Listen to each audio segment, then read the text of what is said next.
So previously we discussed regarding basic principles of software design, why it is required, the objective of software design. And now we'll see we'll see what is this coupling and cohesion. Very important thing, very important part of software design. Let us see what it is. So we know actually regarding the modularity, as we discussed already, the process of dividing the software system implementation part into number of modules, we are calling modularity. To make it simple for efficient implementation of the software project, we'll do the modularity. We'll follow that principle actually.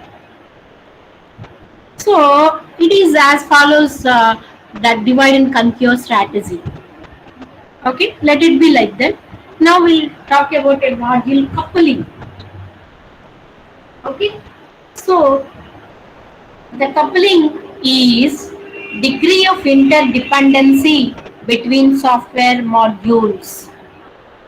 For our convenience and to achieve a qualitative product, we are applying the divide and conquer strategy to divide a very big complex program into the submodules. Of course, we are going to be coding that each and every task by the developers, the coding we are doing, but not itself. We are not stopping there itself. What to do? To achieve an efficient outcome, the results, output of the software system, we need to couple it. We need to integrate it. Right?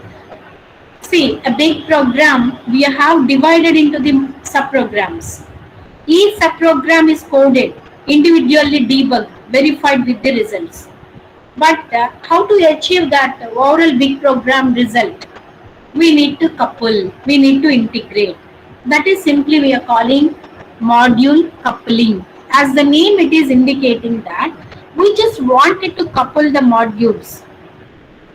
So due to this coupling, the degree of interdependency between the software modules is going to be done here. Okay, see, every module, every subprogram is going to be depending on, just a minute.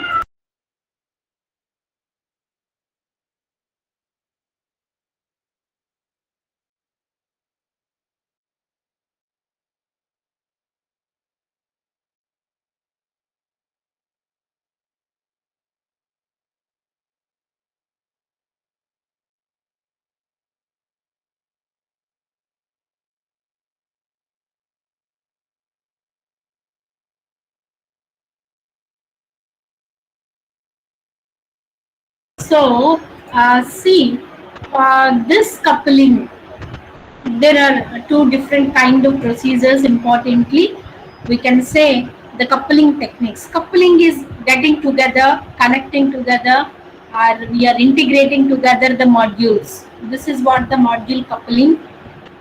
So there are some coupling techniques we have. Okay, uh, see, look at into this figures. Figure 8, no dependencies. So here, let us assume that this circle is a module. A project is divided into the 4 modules. There is no dependency between the module. Every module is working individually.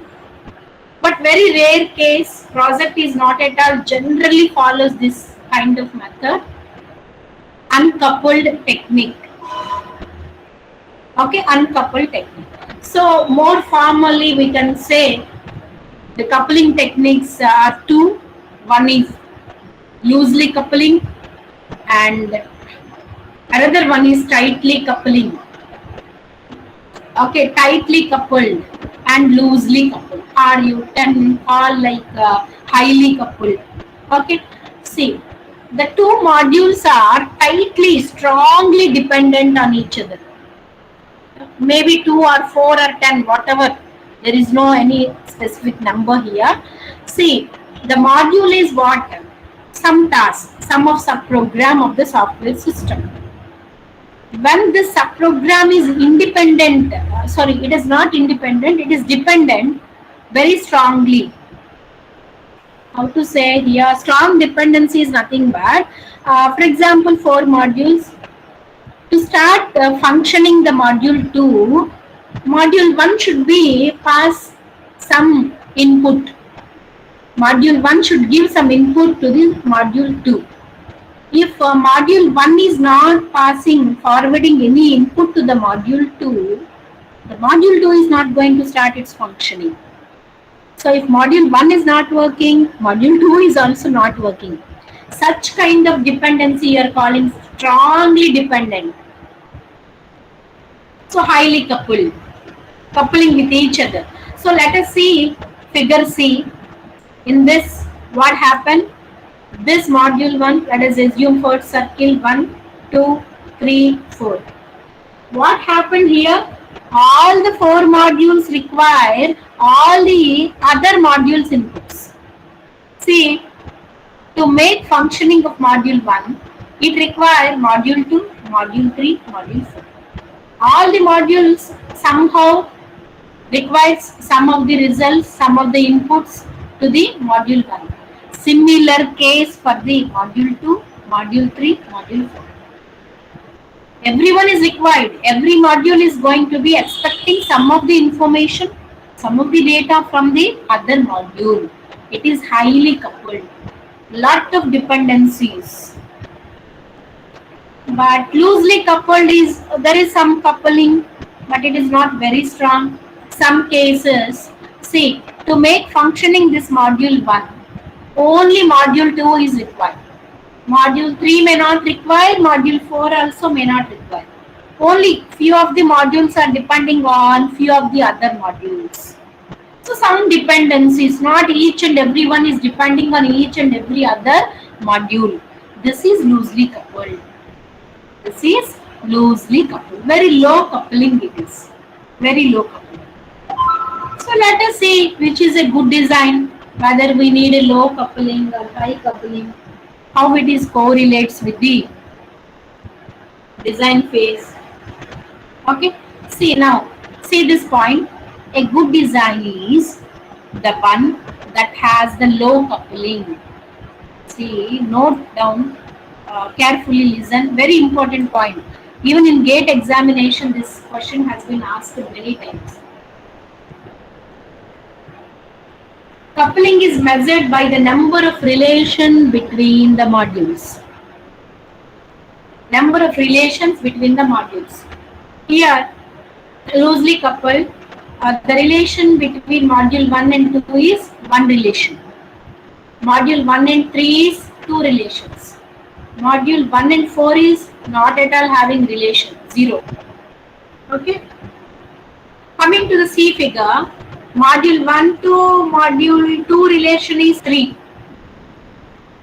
Module 1 to module 2 relation is 2. Number of relations are 2. See, there are a lot of relations in highly coupled technique. Coupling increases the number of calls between the modules, increase or amount of data that should be very large here, which we are calling highly coupled, many dependencies. So many dependencies, there is a problem. There is a chance to occur many errors also. There is a chance to occur more errors. So we can say a design should have low coupling, less number of relations, less number of links between the modules. Very important point. And see here types of module coupling. You can say, see, don't confuse here. We can couple the modules with loosely and highly or tightly or strongly, I can say. Even some projects are existing with uncoupled modules also. Okay, and now here what to be coupled? See, understand, just understand, this loosely or highly coupled is talking about the way how the modules are coupled. But what is coupling? What you are getting together, connecting is what? This is what types of modules coupling. Types of modules coupling. Various types of module coupling. I hope so you are listening. See, you are coupling data, you are calling it as data coupling. You are coupling the protocols, stamp coupling. You are coupling the controlling mechanisms, control coupling. You are coupling external activities, external coupling. You are coupling the common modules, common coupling. You are coupling only few of contents, pieces of the modules, it is the content coupling. So based on what you are coupling, you can say that is the type of coupling. Of course, not at all you are coupling anything. No direct coupling. No direct link between module 1 and module 2. Okay. See, 2 more minutes, I'll leave the class. What is the best, madam, you can ask. This many various couplings are there. What is the best? So the order to decide which is the best is this one. Look at into here. Worst to best. This is what the order of the coupling. Okay. The best coupling is there should not be dependencies, no direct coupling. The worst coupling is content coupling. Okay.